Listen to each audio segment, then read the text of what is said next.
आपण घरातून बाहेर निघालो तर आपण सुखरूप घरी पोहोचूत का नाही याची कुठलीही गॅरंटी नाही। मात्र अनेकदा आपण चांगले चालू किंवा वाईट चालू किंवा काहीही झालं तरी अपघात हा होणारा होतच असतो। मात्र अनेकदा असं होतं की कोणी मध्ये येतं आणि त्यानंतर अपघात होतो।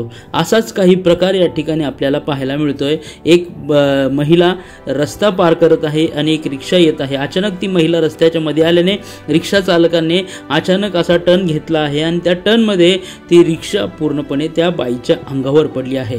मात्र तिच्या समोरच तिची मुलगी पलीकडच्या साईडला होती। अचानक ती मुलगी येते आणि ज्यावेळेस धडक होते, धडक झाल्यानंतर ती महिला खाली पडते आणि तिच्यावरती पूर्णपणे माणसांनी भरलेली गच्च रिक्षा पडते।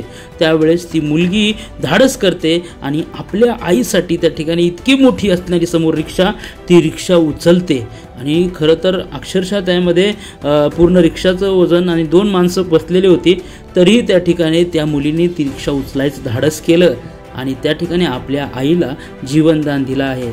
खरं तर अशा प्रकारचे अपघात हे मन हेलावून टाकणारे आहेत। मात्र कुठल्याही प्रकारची जास्त इजा झाल्याचं दिसून येत नाही।